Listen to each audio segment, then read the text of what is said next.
வாசிப்போம். கலாத்தியர் 5ஆம் அதிகாரம் 16-17 வசனம். கலாத்தியர் 5:16-17. பின்னும் நான் சொல்லுவது என்னவென்றால், ஆவிக்கேற்றபடி நடந்து கொள்ளுங்கள், அப்பொழுது மாம்ச இச்சையை நிறைவேற்றாதிருப்பீர்கள். மாம்சம் ஆவிக்கு விரோதமாகவும் ஆவி மாம்சத்துக்கு விரோதமாகவும் இச்சிக்கிறது. நீங்கள் செய்ய வேண்டும் என்று நினைக்கிறவைகளை செய்யாதபடிக்கு இவைகள் ஒன்றுக்கொன்று விரோதமாயிருக்கிறது. கர்த்தருக்கு ஸ்தோத்திரம். நம்ம பார்க்கிறோம், இந்த வேத வசனத்துல நம்ம வாசிக்கும் போது நம்ம பார்க்கிறோம், ஆவி மாம்சத்துக்கு விரோதமாகவும் மாம்சம் ஆவிக்கு விரோதமாகவும் கிரியை செய்கிறது நம்ம பார்க்கிறோம். நம்ம நடுவில் இருக்கிறோம். பரிசுத்த ஆவியானவர் நம்மோடு இடைப்படுறாரு. நம்முடைய ஆவியின் மூலமா நம்மோடு இடைப்படுறாரு. அப்ப ஆவி என்ன செய்து நம்ம கர்த்தர் பக்கமா இருக்கிறதுக்கு ஆவியின்படி நடக்கும்படியா பிரயாசப்படுது. நம்முடைய ஆவி பரிசுத்த ஆவியானவரோடு ஐக்கியப்பட்டு நம்ம ஆவிக்குரிய ஜீவியம் செய்யும்படியா நம்ம ஒரு பக்கமா இருக்கிறத நம்ம பார்க்கிறோம். மற்றொரு பக்கம் என்ன செய்யுது, இந்த மாம்சத்தின் இச்சை நம்மள மற்றொரு பக்கம் இழுத்து நம்ம மாம்சத்தின்படி நடக்கும்படியா பிரயாசப்படுறதுன்னு பார்க்கிறோம். இப்ப நம்ம மாம்சத்தின்படி நடக்கும் பொழுது இந்த உலக காரியங்கள், உலகத்தில் உண்டான இச்சைகள் இதன்படி நடக்க அதை நம்ம என்ன செய்து வலியுறுத்துறத பார்க்கிறோம். அது வேளையில ஆவியானவர் என்ன செய்யறாரு, நம்மோட ஆவியோடு இடைப்பட்டு நம்ம என்ன செய்யறாரு, ஆவியானவர் பரிசுத்தத்துக்குள்ளாக வழிநடத்துறாரு. நம்ம நடுவுல இருந்து என்ன செய்யறோம், ஆவியின்படி ஜீவிக்கணுமா மாம்சத்தின்படி ஜீவிக்கணுமா? அதான் கலாத்தியர் 5:16 வாசிக்கிறோம். பின்னும் நான் சொல்லுகிறது என்னவென்றால், ஆவி கேட்டபடி நடந்து கொள்ளுங்கள், அப்படி மாம்ச இச்சையை நிறைவேற்றாதிருப்பீர்கள். என்ன செய்யணுமா, ஆவி கேட்டபடி நடந்து கொள்ளணுமா? அப்ப ஆவி கேட்டபடி நடந்து கொள்ளும் போது மாம்ச இச்சையை நிறைவேற்றாது இருப்போம். நம்ம மாம்சத்துல போய் போராடுறதில்லை. நம்ம போராடி மாம்சத்தை ஜெயிச்சு நம்ம வர வேண்டிய அவசியம் இல்லை. நம்ம செய்ய வேண்டியதெல்லாம் ஆவியானவருக்கு கீழ்ப்படிஞ்சு நடக்க வேண்டியதுதான். ஆண்டவர் சொல்றாரு, ஆவியின்படி நடக்க, ஆவியின்படி ஓடுங்கன்னு சொல்லல, ஆவியின்படி புரிங்கன்னு சொல்லல. என்ன சொல்றாரு, ஆவியின்படி நடக்க, நிதானமா நடக்க, ஆவியின்படி நடங்க, நிதானமா நடங்க. ஆவியின்படி நம்ம வேகமா ஓடுறது இல்ல. நம்ம ஆவியின்படி நடக்கணும்னா என்ன செய்யணும், முதலாவது ஆவியானவருக்கு நம்ம வாழ்க்கைய ஒப்பு கொடுக்கணும். ஆவியானவருக்கு ஒப்பு கொடுக்கிறது கர்த்தராகிய இயேசு கிறிஸ்துவுக்கு ஒப்பு கொடுக்கிறது தான். நம்ம என்ன செய்யணும், தேவனுக்கு நம்முடைய வாழ்க்கைய ஒப்பு கொடுக்கணும். நம்ம ஒப்பு கொடுக்கும் போது ஒப்பு கொடுத்தாதான் நம்ம ஒரு காரியங்களை ஒப்பு கொடுத்தாதான் அந்த காரியத்தை தொடர்ந்து செய்யக்கூடியதா இருக்குது. நான் ஒப்பு கொடுக்க மாட்டேன், என்னோட ஆவியாத்மா சரீரம் முற்றிலுமா ஒப்பு கொடுக்க மாட்டேன் அப்படின்னு நம்ம சொன்னாக்கா, நம்ம ஒப்பு கொடுக்கலன்னா நம்ம அதன்படி நடக்க மாட்டோம். நம்ம ஏன்னா நம்ம முன்பு எப்படி இருந்தோம், ஆவியாத்மா சரீரத்தை பாவக்கிரியைகளுக்கு ஒப்பு கொடுத்துருந்தோம். முன்பு பாவக்கிரியைகளுக்கு நம்ம ஒப்பு கொடுத்துருந்தோம். இப்பொழுது நம்ம என்ன செய்யணும், தேவனுக்கு நற்கிரியைகளை நடப்பிக்கும்படியா நம்ம கிறிஸ்துவுக்குள்ள சிருஷ்டிக்கப்பட்டிருக்கோம். வேத வசனத்துல வாசிக்கிறோம். அவ நற்கிரியைகளை நடப்பிக்கும்படியா நம்ம என்ன செய்யணும், தேவனுக்கு நம்முடைய வாழ்க்கையை ஒப்பு கொடுக்கணும். முன்பு பாவம் செய்யும்படியா பிசாசுக்கு ஒப்பு கொடுத்துருந்தோம். இப்ப நம்ம என்ன செய்யறோம், தேவனுக்கு கீழ்ப்படுத்தி பரிசுத்த ஜீவனம் செய்யும்படியா தேவனுக்கு நம்முடைய ஜீவியத்தை ஒப்பு கொடுக்கணும். ஒப்பு கொடுத்ததால நம்ம என்ன செய்யணும், தொடர்ந்து அந்த ஒப்பு கொடுத்தமே தேவனோடு சார்ந்து ஜீவிக்கிறோம். வேத வசனத்தை வாசிக்கிறோம், நான் தேவனோடு ஐக்கியப்பட்டிருக்கிறேன், நான் தேவனோடு ஒன்றா இருக்கிறேன் அப்படின்னு சொல்லி ஒருத்தர் சாத்தம் சொந்த சகோதரனை பகைக்கிறானாக்கா அவன் பொய்யனா இருக்கிறான். நம்ம தேவனோடு சார்ந்து ஜீவிக்கிறோம் அப்படின்னு சொல்றோம். ஆனா வேதவசனம் சொல்லுது, தேவனோடு சார்ந்து ஜீவிக்கிறேன்னு சொல்லி தன் சொந்த சகோதரனை பகைக்கிறவன் பொய்யனா இருக்கிறான். அவன் இன்னும் இருள தான் இருக்கிறான், அவன் வெளிச்சத்தை பார்க்கல.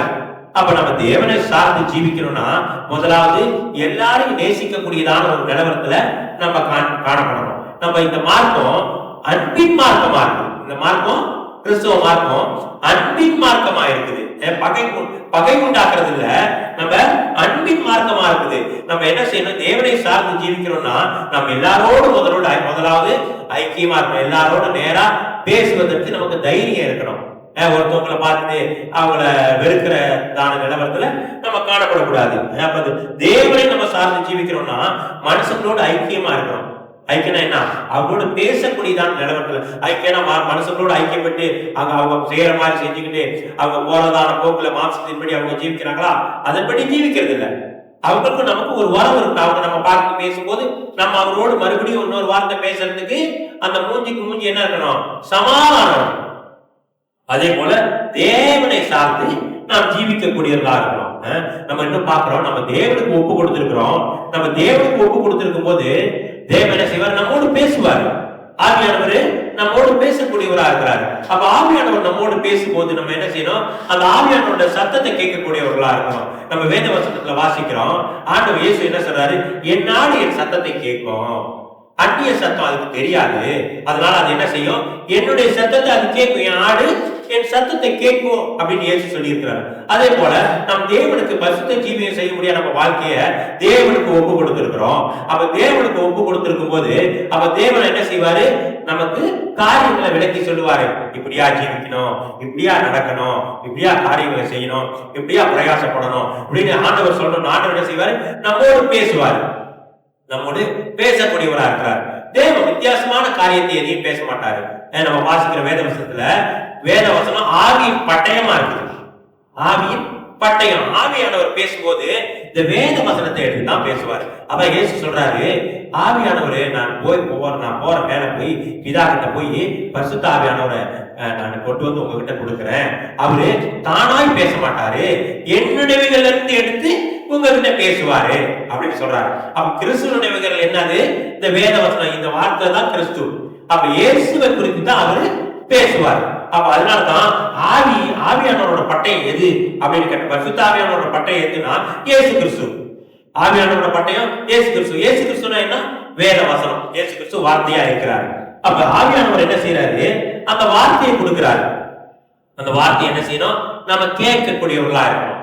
நம்ம அநேக வேலைகள்ல பலவிதமான காரியங்களை யோசிச்சுக்கிட்டு, பலவிதமான காரியங்களை சிந்திச்சுக்கிட்டு, உலகத்துக்குரிய காரியங்களை அநேக காரியங்களை சிந்திச்சுக்கிட்டு இருக்கும் போது, நம்ம மைண்ட் ஃபுல்லா இருக்கும் போது ஆவியானவர் பேசுகிறதான சத்தம் நம்ம கேட்க முடியாது. நம்ம கேட்க முடியாது. ஆவியானவர் சத்தத்தை நம்ம கேட்க முடியாது. ஆவியானவர் பேசும்போது நமக்கு விளங்காது. ஆனா நம்ம இருதயத்தை அதான் காலியா இருக்கணும். நம்ம தேவையில்லாத காரியங்களை இதயத்துல வச்சு நினைச்சுக்கிட்டு யோசிச்சுக்கிட்டு இருந்தாக்கா நம்ம ஆவியானவர் பேசுறதான சத்தம் நமக்கு கேட்காது.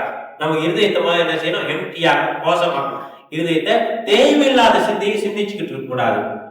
தேவன் நம்மோடு பேசுறாரு. அந்த வார்த்தைக்கு என்ன செய்யணும்? நம்ம கீழ்ப்படியக்கூடியவர்களா இருக்கணும். இந்த கீழ்ப்படிய கூடியவர்களா இருக்கணும். நம்ம சில பேர் நினைப்பாங்க, இந்த தேவனோடு ஐக்கியப்படுறது, பரிசுத்த ஆவியானவரோடு ஐக்கியப்படுறது இது ஒரு சடங்கு, இது ஒரு சடங்காச்சாரமா செஞ்சாதான் நம்ம செய்ய முடியும். இதெல்லாம் நம்ம ஒரு சடங்கு செய்ய தேவையில்லை. இது நம்ம ஒரு ரிச்சுவலா ஒரு காரியம், சில காரியத்தை செஞ்சு சில பேர் செய்யறாங்களா, இதை போடு, அதை போடு, இதை போடு, இந்த மாவு இதை போடு, தெளிச்சு விடு அப்படின்னு சொல்றாங்களே. அது மாதிரி தெளிச்சு, தண்ணி தெளிச்சு, அதை செஞ்சு, இதை செஞ்சு நம்ம தேவனோட ஐக்கியப்படுறது இல்லை. இது எப்படி ஐக்கியப்படணும்? தேவனோட ஆவியும் நம்முடைய ஆவியும் ஒன்றாக்கப்படுது. தேவனோட ஆவியும் நம்முடைய ஆவியும் ஒன்றாக்கப்படுது. எப்பொழுது ஒன்றாக்கப்படுது? நம்ம ரட்சிக்கப்பட்ட நாள்ல என்ன செய்யற ஆண்டவரு அந்த பரிசுத்த ஆவியானவரை நமக்கு கொடுக்கிறாரு. நம்ம ரட்சிக்கப்பட்ட நாள்ல அன்றைக்கே தேவன் என்ன செய்யறாரு? ஞானஸ்நானம் எடுக்கிறோம், தேவனை சொந்த ரட்சகரா ஏத்துக்கிறோம். ஏற்றுக்கொண்ட பிறகு ஆண்டவர் என்ன செய்யறாரு? அந்த பரிசுத்த ஆவியானவர் அந்த தேற்றவாழ்ந்து நமக்கு கொடுக்கிறாரு. அப்ப அந்த தேற்றவாளன் என்ன செய்யறாரு? நம்மோடு பேசக்கூடியவரா இருக்கிறாரு. நம்ம முதலாவது நம்ம தேவனை அறியாமல் இருந்த போது, ரட்சிக்கப்படாமல் இருந்த போது நமக்கு ஆவி இருந்தது. யோபு 32:8 வாசிக்கிறோம், மனுஷனுக்கு ஒரு ஆவி உண்டு, அது ஜீவனுடைய தேவனுடைய சுவாசம் வாசிக்கிறோம். நமக்கு ஆவி இருந்தது, ஆவி இருந்தது, இருக்குது. ஆனாலும் ஆதாமின் பாவத்தின் நிமித்தம் நீ இந்த பழத்தை புசிக்கிற நாள்ல சாகவே சாவா என்று சொன்னாரு ஆண்டவரே. அப்ப தேவனுக்கு மனுஷனுக்கும் ஒரு உறவு இல்லாம போயிருச்சு. அந்த ஆவி என்ன ஆயிடுச்சு? செத்த நிலவரத்துல காணப்பட்டுச்சு. மனுஷனுக்கு ஆவி இல்ல, ஆவி இல்லாம போயிடுச்சு இல்ல. ஆனாலும் அந்த ஆதாம் பாவம் செய்தது நிமித்தம் மனுஷனுக்குள்ளதான அந்த ஆவி என்ன செய்யுச்சு? செத்த நிலவரத்துல காணப்படும். ஆனா நம்ம ரட்சிக்கப்பட்ட பிறகு மறுபடியும் கர்த்தராகிய இயேசு கிறிஸ்து மறுபடியும் நம் தேவனோடு ஐக்கியப்படும்படியா பரிசுத்த ஆவியானவர் நமக்கு கொடுக்கிறார். பரிசுத்த ஆவியானவர் நமக்கு கொடுக்கும் போது என்ன செய்யறார்? பரிசுத்த ஆவியானவர் இந்த ஆவி செத்த நிலவரத்துல காணப்படுகிறதான நம்மளோட ஆவி என்ன செய்யறாரு? மறுபடியும் அனல் மூட்டி எழுப்பக்கூடியவரா இருக்கிறார். மறுபடியும் அனல் மூட்டி எழுப்புறார். இதுக்காக நம்ம போய் எந்த சடங்காச்சாரமும் செய்ய வேண்டிய அவசியம் இல்லை. கர்த்தருக்கு உண்மையா இருக்கணும். கர்த்தருக்கு உண்மையா இருக்கா போது நம்ம ரட்சிக்கப்பட்டிருக்கிறோம், அது நமக்கு இலவசமா கொடுக்கப்படுது. இலவசமா அன்றியும் நீங்கள் பயப்படுகிற ஆவியை பெறாமல் அப்பா பிதாவே என்று கூப்பிடப்படுகிற புத்திர சுவிகாரத்தின் ஆவியை நமக்கு கொடுத்துட்டாரு. புத்திர சுவிகாரத்தின் ஆவிய நமக்கு கொடுத்துட்டாரு. சில பேர் சொல்லுவாங்க, வேத வசனத்துல நம்ம பிலிப்பியர்ல வாசிக்கிறோம், என்ன வாசிக்கிறோம், ஆவியில ஜெபம் பண்ணுங்க, ஆவியில ஜெபம் பண்ணுங்க அப்படின்னு சொல்றாங்க அப்படின்னு வேத வசனத்துல வாசிக்கிறோம். ஆவியில ஜெபம் பண்ணுங்க அப்படின்னு சொல்லும் போது அநேகர் என்ன நினைக்கிறாங்க, ஜெபம் பண்ணிக்கிட்டு ஆவியில அந்நிய பாஷையில பேசுறது தான் ஆவியில ஜெபிக்கிறது அப்படின்னு சில பேர் நினைக்கிறாங்க. ஆவியில ஜெபிக்கிறது அந்நிய பாஷையில ஜெபிக்கிறது வேற. அந்நிய பாஷையில் யாருக்கு அந்நிய பாஷை வரம் இருக்கோ அவங்க அந்நிய பாஷையில ஜெபம் பண்ணி அந்நிய பாஷையில பேசுறாங்க.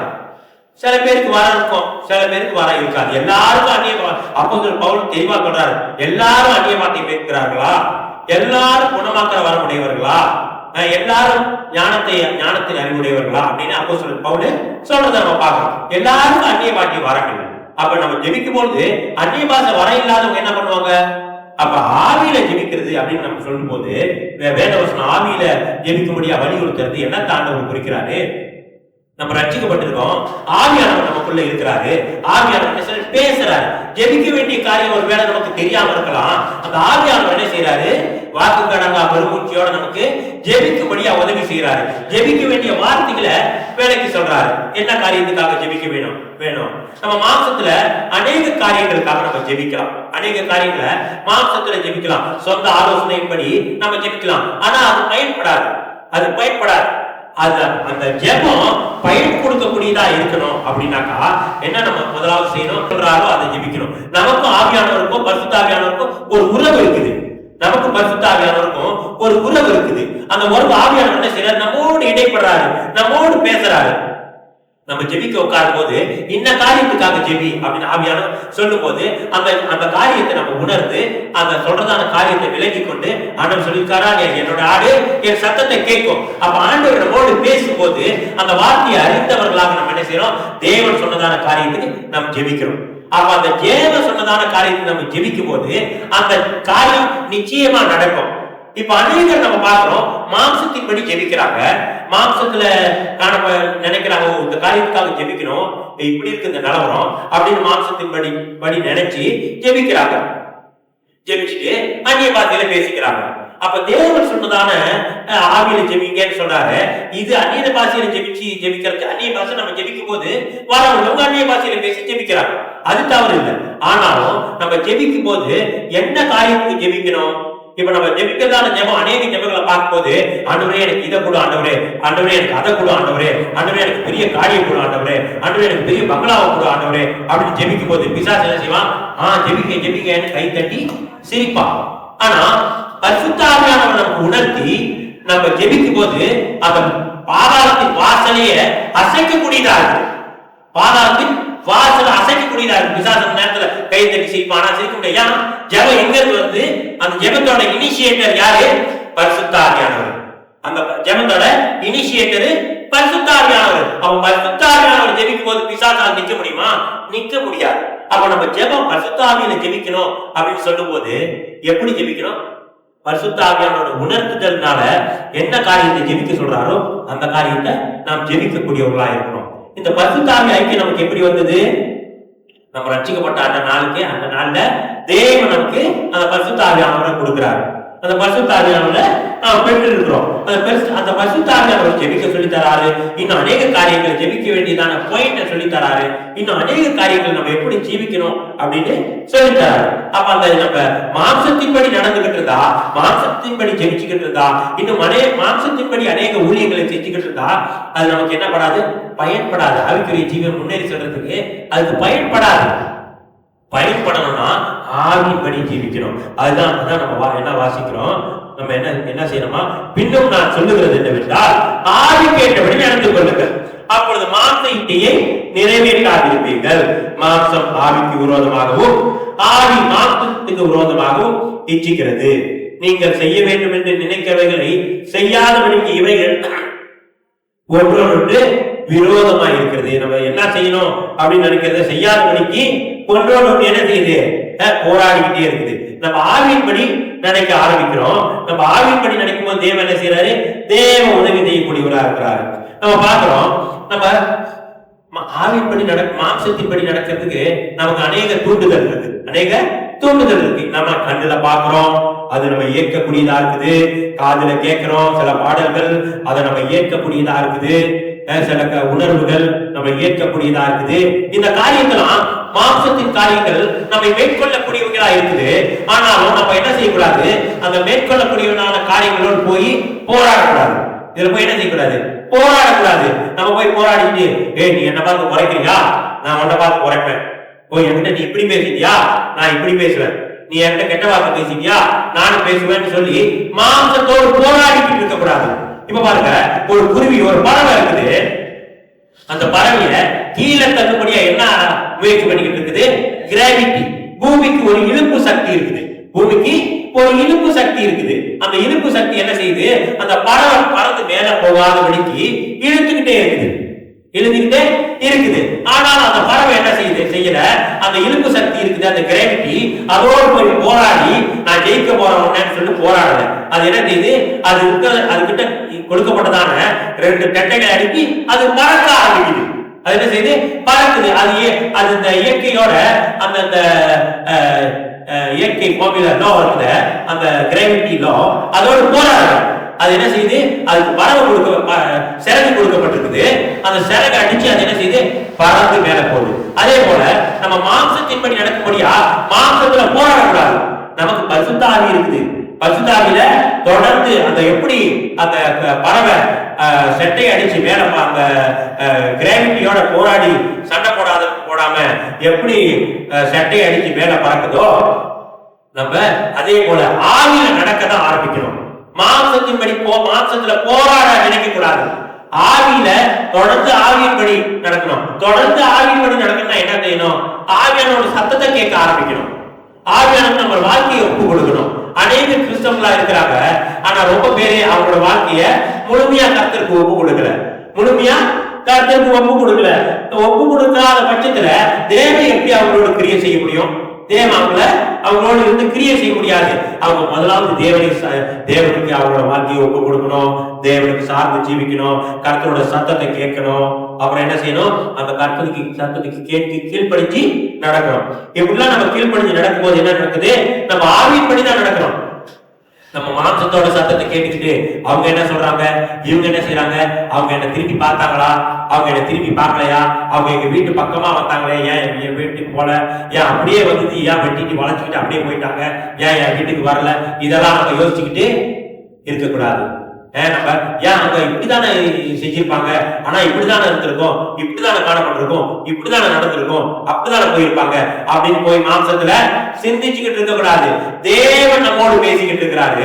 மனுஷனோட தத்தத்தை நம்ம கேட்டுக்கிட்டு இருக்க கூடாது. நம்ம ஒருத்தவங்களை பார்த்து நிதானிச்சு அவங்க அங்க வந்திருக்கிறாங்க, இங்க வரல, அங்க போயிருக்காங்க, இந்த பிரச்சனையா தான் இருக்கும் அப்படின்னு சொல்லி நம்ம நிதானிச்சுக்கிட்டு நம்ம மாம்சத்தின்படி சிந்திச்சுக்கிட்டு இருந்தா நமக்கு அழிவு நிச்சயம். நமக்கு அழிவு நிச்சயம். நம்மோடு தேவன் பேசிக்கிட்டு இருக்கிறாரு. நம்மோட தேவன் நம்ம ரட்சிக்கப்பட்ட நாள்ல பரிசுத்த ஆவியானவர் நமக்கு கொடுக்கப்பட்டிருக்கிறாரு. நம்மளோட ஆவி உயிர்ப்பிக்கப்பட்டிருச்சு, ரீஜெனரேட் பண்ண ஆரம்பிச்சிருச்சு. நம்ம தேவனுக்கும் மனுஷனுக்கும் ஒரு ஐக்கியம் இருக்குது. எத்தனையோ வருஷமா, 4000 வருஷமா ஆதாம் பாவம் செய்ததுல இருந்து 4000 வருஷமா மனுஷனுக்கும் தேவனுக்கும் ஒரு ஐக்கியம் இல்லாம இருந்துச்சு. கர்த்தராகிய இயேசு கிறிஸ்து பூமிக்கு வந்து மறுபடியும் அந்த ஐக்கியத்தை கொடுத்திருக்கிறாரு. இது ஒரு பெரிய சந்தோஷமா நினைச்சு நம்ம என்ன செய்யணும், ஆவியானவருக்கு கீழ்ப்படிஞ்சு நடக்க ஆரம்பிக்கணும். அதான் நற்செய்தி. இயேசு நமக்கு என்னவா இருக்கிறாரு, மத்தியஸ்தரா இருக்கிறாரு. ஒப்புரவாக உபதேசத்தை கொண்டு வந்திருக்கிறாரு. நமக்கும் பிதாவாகிய தேவனுக்கும் ஐக்கியம் இல்லாம இருக்கு. பேசாம இருந்தோம், 4000 வருஷமா பேச முடியல. இயேசு கிறிஸ்து என்ன செய்தாரு, மறுபடியும் பூமிக்கு வந்து ஒப்புரவாக உபதேசத்தை கொடுத்து நமக்கும் பிதாவாகிய தேவனுக்கும் ஒரு ஐக்கியத்தை உண்டு பண்ணி இருக்கிறாரு. நமக்கு ஒரு ஐக்கியத்தை உண்டு பண்ணிருக்கிறாரு. நம்ம ரட்சிக்கப்பட்ட பிறகு என்ன கிடைச்சிருக்கு, நமக்கு பரிசுத்த ஆவியானவரு நம்மளோட ஆவிய என்ன செஞ்சிருக்கிறாரு, உயிர்ப்பிச்சிருக்கிறாரு. அனல் மூட்டி மறுபடியும் செத்து போய் கிடந்ததான செத்த நிலவரத்தில் காணப்பட்டதான நம்முடைய ஆவிய மறுபடியும் என்ன செஞ்சிருக்கிறாரு, உயிர்ப்பிச்சிருக்கிறாரு. அந்த உயிர்ப்பிச்ச ஆவியோட உயிர்ப்பிக்கப்பட்ட ஆவியோடு நம்ம ஜீவிக்கிறோம். இந்த உயிர்ப்பிக்கப்பட்ட ஆவி என்ன இந்த உயிர்ப்பிக்கப்பட்ட ஆவிக்கு என்ன வல்லம் இருக்குது, தேவனோடு பேசுறதுக்கு வல்லம் இருக்குது, தேவனோட சத்தத்தை கேட்கறதுக்கு வல்லம் இருக்குது. அதனாலதான் மிருக ஜீவன்களுக்கு ஆவி இல்ல.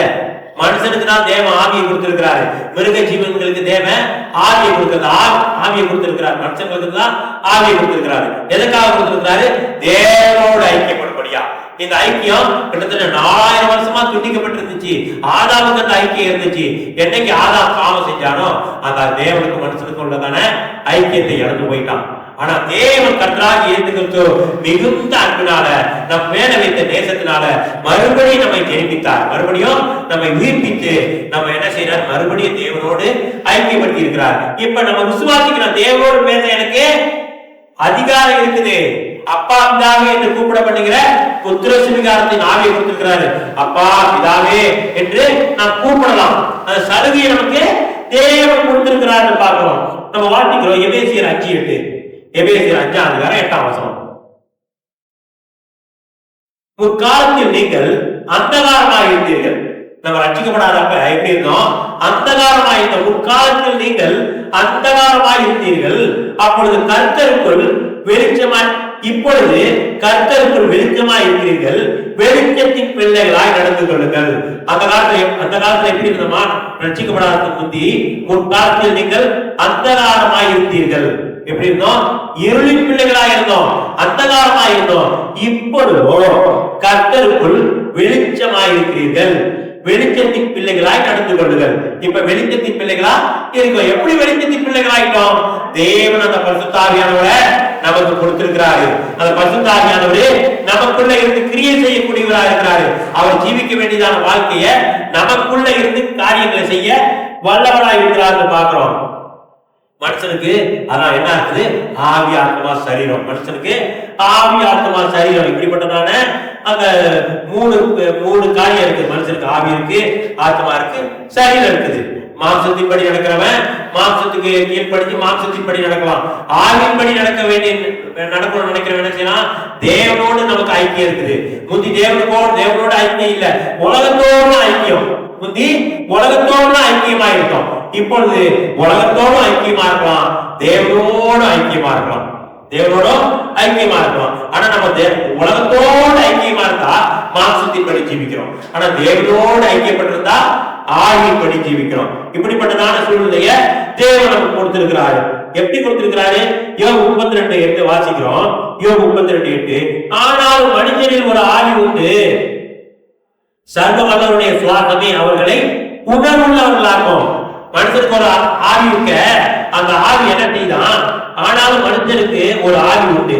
மனுஷனுக்கு தேவன் ஒரு ஆவி கொடுத்திருக்கிறாரு. சர்வ வல்லவருடைய சுவாசம் என்ன செய்யுது? நமக்குள்ள புகுந்து நம்ம உணர்வுள்ளவர்களாக்கக்கூடியதா இருக்குது. நம்ம இடத்துல ஆவி இருக்கிறபடினால சர்வ வல்லவருடைய சுவாசம் என்ன செய்யுது? நமக்குள்ள புகுந்து நம்மளை உணர்வுள்ளவர்களாக்கக்கூடியதா இருக்குது. வேதவசனம் சொல்லுது, ரட்சிக்கப்படாத ஜனங்க சில பேர் ரட்சிக்கப்பட்டோம், வேதவசனத்துல வாசிக்கிறோம், உணர்வில்லாத அவனுடைய இருதயம் இருள் அடைந்தது. ரட்சிக்கப்பட்டிருக்கிறாங்க, ஆனாலும் உணர்வில்லாத அவனுடைய இருதயம் இருள் அடைந்து போயிருச்சு. ஏன்னா வேற ஒரு இடத்துல கூட பாக்குறோம், மனசாட்சியில் சூடுள்ள பொய்யர்களின் மாயத்தினாலே அநேகர் விசுவாசத்தை விட்டு வழி விலகி போறாங்க. சூடு உணர்வு இல்ல. ஒரு காந்தத்தை எடுத்துக்கிட்டா காந்தத்தை சூடாக்க என்ன செய்யும்? அந்த காந்தத்தோட சக்தி போயிடும், காந்தத்துக்கு சக்தி இருக்காது. அது போல மனத்தாட்சியின் சூடுள்ள பொய்யர் உணர்வில்லாம ஜீவிக்கிறாங்க. என்ன செய்யறாங்க? உணர்வு இல்ல. இப்படிதான் ஜீவிக்கணும், இப்படிதான் கர்த்தருக்கு பயபக்தியா நடக்கணும்ன்ற உணர்வு இல்ல. மனசத்துக்கு கர்த்தர் ஒப்பு கொடுத்தாரு கூட ஒரு இடத்துல நம்ம வாசிக்கிறோம்.